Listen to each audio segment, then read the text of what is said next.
Mr. John Archer. Hi.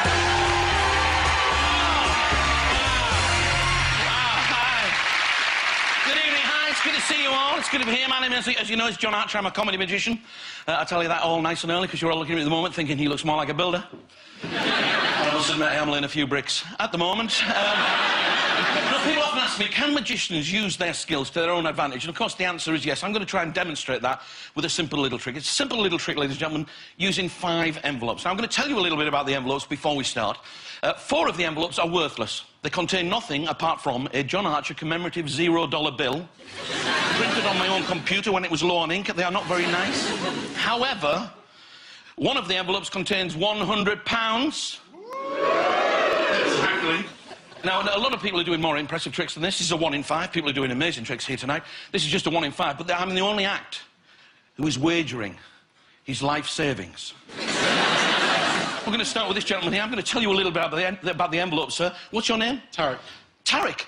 Wonderful, Tarek. I'm going to tell you about the envelopes. Now, they've all got something written on them. That helps me play the little game. It sort of helps me mess with your head. You see, the first envelope has got something written on it. Now, this is the only envelope that's got something written on it, even though all of the other envelopes do have something written on them. But it's not something, it's something else, even though it's not something else.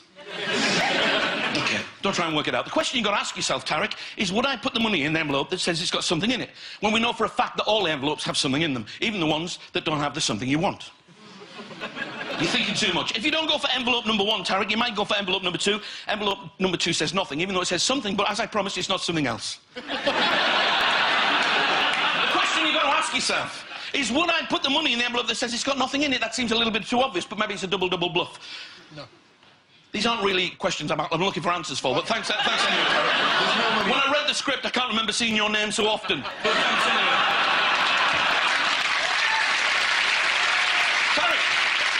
If you don't go for envelope number 2, which has nothing on it, you might go for envelope number 3, which says yours. Now, everybody likes what is rightfully theirs, but this isn't theirs, it's yours.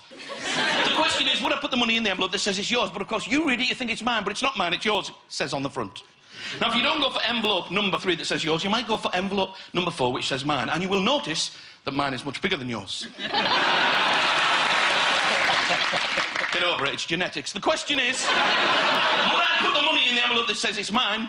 When obviously that would be the obvious place to put it, because you might read it and think it's yours, but it's not yours, because the other one was yours, so this must be mine. Maybe that's where the money is. Tarek, if you don't go for envelope number 4, you might go for the last envelope, envelope number 5. Envelope number 5 says sex. The question is, would I put the money in the envelope that says sex? Who knows? Maybe I'm gambling that you're not the type of man who would ask for sex in an open public forum. Tarek, do me a favour, stand up. Wonderful, Tarek, here's what's going to happen. I'm going to count to 3. I'm going to ask you just to name one of the envelopes. Whichever envelope you name, that is the envelope you get. 1, 2, 3. Sex. You want sex? Such a shame. So many girls yet to choose an envelope. Tarek, take sex. Wonderful. Tarek, open up the envelope. Inside you will find a John Archer commemorative $0 bill. Is that correct? Hold it up, let me have a look. Give him a big round of applause, ladies and gentlemen. Thank you, Tarek. You can have a seat. Hi, this gentleman here, what's your name, sir? Hanny. Hanny. Yes. Wonderful, Hanny. Same thing for you. I don't have to explain the envelopes. We've got something, we've got nothing, we've got yours and mine. I'll count to 3. You choose one of the envelopes. 1, 2, 3. Nothing.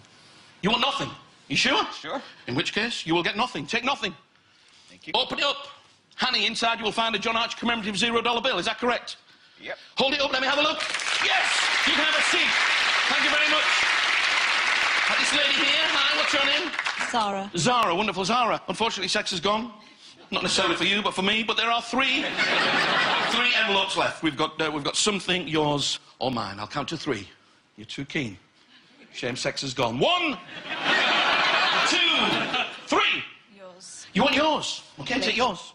Wonderful. Open it up. Have a look inside. Inside you will find a John Archer commemorative $0 bill. Is that correct? Yep. There it is. Give her a big round of applause, ladies and gentlemen. Thank you. You can have a seat. Leaves me with 2 envelopes. Let me see. This gentleman here, you look keen. Stand up, sir. You've got a choice now between something and mine. Again, I'm going to count to 3. I'm going to ask you your name. Well, but would you be surprised if I already knew the choice you were going to make? Have you made your mind up? Yes. Would I be correct to say that you are going to choose something? Yes. You see how easy this is? Even though I give you the choice, I can still tell you which one you're going to choose, but I'm going to give you the chance to do something that nobody else could do. I'm going to give you the chance, if you wanted, to change your mind. Do you want to do that? No. You don't? It's a shame. It would have helped. Take the envelope. Open it up. Inside you'll find a John Arch commemorative $0 bill, is that correct? True. Nothing else in the envelope. Hold it on, show everybody. Give a big round of applause. Here it is. Which leaves me, ladies and gentlemen, with mine. You see, you could all have had what's mine, but oh no, you wanted something. Or sex. But if you just been brave enough to ask for what was mine, you would have got it, ladies and gentlemen. The one envelope containing £100. Thank you very much. Right, work that out. They don't believe me, but inside the envelope, ladies and gentlemen, there is indeed 20, 40, 60, 80, £100.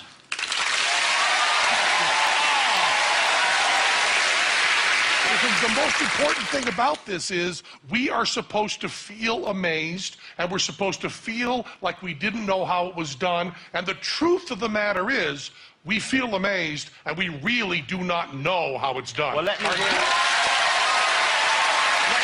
say those words. Let me hear you say, he fooled us. Well, I think, in my heart, he fooled us. John, you're going to Vegas. Well